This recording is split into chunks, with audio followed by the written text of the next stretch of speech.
Assalamualaikum warahmatullahi wabarakatuh. Alhamdulillahirabbil alamin. Kita masih bisa memulai pembelajaran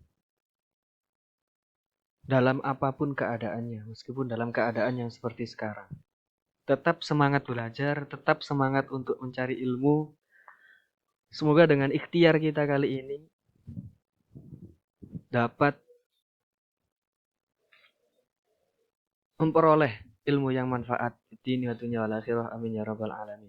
Dibuka kitabnya, kita Bustolah membahas bab salat. Dibuka yang halaman 150. Tuh sudah ada gambarnya.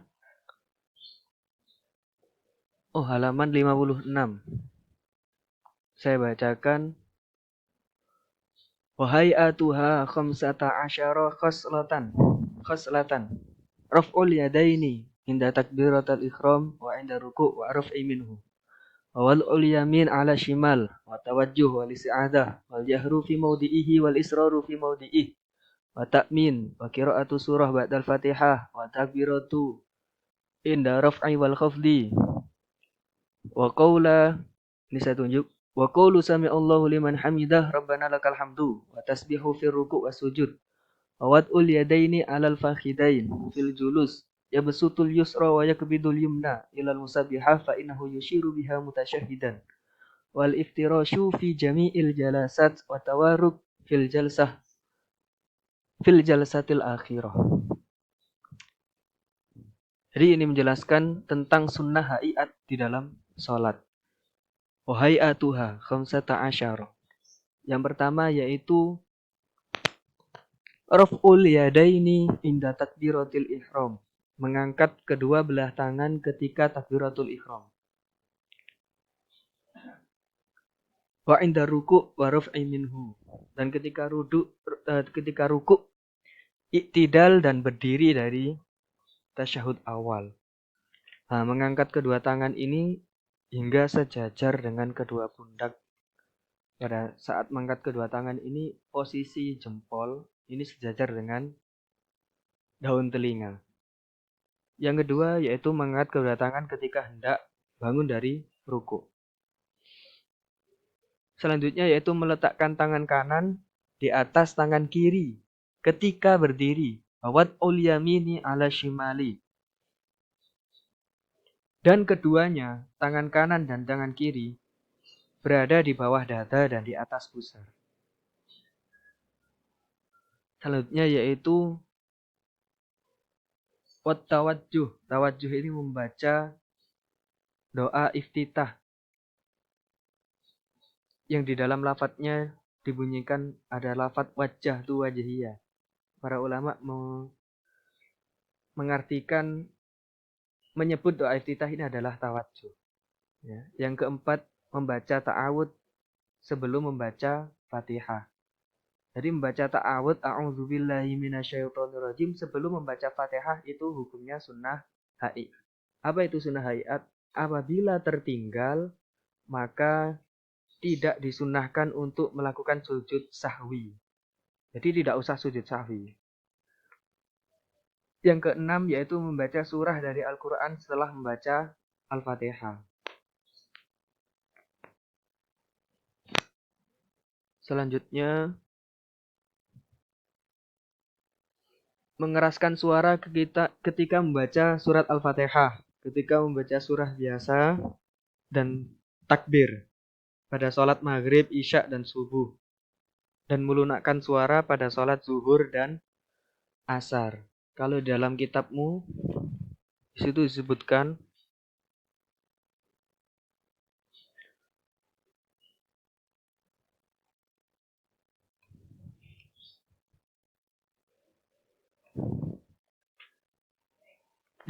kalau di dalam kitabmu disebutkan mengeraskan suara pada tempatnya dan memelankan suara pada tempatnya. Yaitu yang dimaksud adalah pada saat sholat maghrib, isya, dan subuh, Al-Fatihah boleh dikeraskan. Di 2 rakaat yang pertama. Pada sholat zuhur dan asar, Al-Fatihahnya dilunakkan, disirrikan. Yang kedelapan yaitu membaca takbir ketika berpindah dari rukun ke rukun yang lain. Yang 9 yaitu membaca Sami'allahu liman hamidah. Membaca lafaz Sami'allahu liman hamidah. Dan doanya Rabbana lakal hamdu pada saat iktidal. Ini di sunnah haiat. Yang ke-10 yaitu membaca tasbih dalam rukuk dan sujud. Kalau dalam rukuk subhana rabbiyal azimi wa bihamdi. Kalau dalam sujud subhana rabbiyal a'la wa bihamdi. Jika tertinggal dalam membacanya, tidak perlu untuk melakukan sujud sahwi. Yang 11 yaitu meletakkan kedua telapak tangan di atas paha ketika duduk tasyahud awal dan akhir, serta menunjuk dengan jari telunjuk tangan kanan ketika menyebut illallah. Jadi pada saat lafaz syahadu alla ilaha illallah, pada saat lafaz illallah biasanya kan menunjuk dengan tangan jari telunjuk tangan kanan. Dan jika itu tertinggal maka tidak diperlukan untuk sujud sahwi. Selanjutnya yaitu duduk iftirash, yaitu duduk di antara dua sujud dengan meletakkan kaki di bawah pantat. Jadi pantat menunggangi kakinya. Yang selanjutnya yaitu duduk tawaruk. Duduk pada tasyahud akhir. Bagaimana duduknya? Dengan menggeser kaki dan meletakkan pantat di lantai. Itu bedanya duduk iftirash dan duduk tawaruk. Selanjutnya itu membaca doa tasyahud pada tasyahud akhir. Terus salam yang kedua. Berarti salam yang pertama adalah termasuk rukun yang tidak boleh ditinggal. Yang apabila tertinggal maka batal sholatnya. Kalau salam yang kedua apabila tertinggal, sholatnya tidak batal dan tidak perlu melakukan sujud sahwi. Karena itu hukumnya sunnah haiat. 16 dan terakhir yaitu khusyuk tawaduk dalam sholat, yakni merendahkan diri dan memperhatikan apa yang dibaca.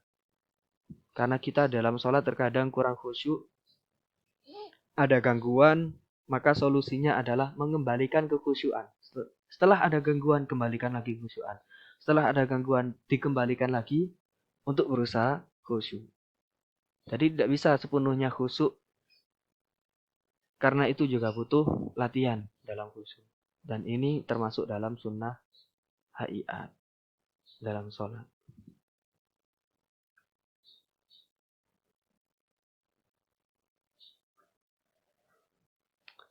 Selanjutnya yaitu hal-hal yang berbeda antara pria dan wanita di dalam sholat. Kita lihat kitabnya. Faslun. Wal mar'atu tukhalifu ar-rajula fi khamsati asya'a. Farrajulu yujafi mirfaqaihi an janbayhi wa yukillu batnahu an fakhidaihi fir ruku'i was sujudi wa yajharu fi mawdi'il jahri wa idza nabahu syai'un fi shalah sabbaha wa auratur rajul ma baina surah wa rukbah. Menjelaskan tentang perbedaan pria dan wanita dalam sholat. Apa ini yang menjelaskan pria ya? Pria mengangkat kedua sikunya dari lambungnya dan mengangkat perutnya dari kedua pahanya saat melakukan rukuk dan sujud. Mengeraskan suara pada tempatnya, yaitu tadi pada sholat maghrib, isya, dan subuh. Ketika seorang pria mengalami sesuatu dalam sholat, maka ia membaca tasbih. Apabila imam ada kekeliruan, maka makmum yang pria membaca tasbih. Subhanallah sebagai pengingat untuk imam. Selanjutnya adalah auratnya pria adalah anggota badan di antara pusar dan lutut. Berbeda dengan wanita. Wanita menempelkan badannya dengan sebagian badan yang lain pada saat rukuk dan sujud. Setelah itu wanita memelankan suaranya saat sholat di dekat pria lain. Apabila saat sholat, meskipun pada sholat maghrib, isya, dan subuh, di dekatnya ada pria yang bisa mendengar suaranya, maka dianjurkan untuk memelankan suaranya. Seterusnya yaitu ketika dalam sholat mengalami sesuatu, maka wanita bertepuk tangan dengan sekali tepukan memukul punggung tangan yang bagian kiri dengan telapak tangan yang bagian kanan. Untuk sebagai pengingat apabila imam salah atau gangguan yang lain. Yang terakhir yaitu seluruh anggota badan wanita adalah aurat dalam sholat ya, kecuali wajah dan telapak tangan. Sedangkan budak wanita, seperti halnya pria di dalam sholat. Maksudnya yaitu auratnya sebatas pusar dan lutut.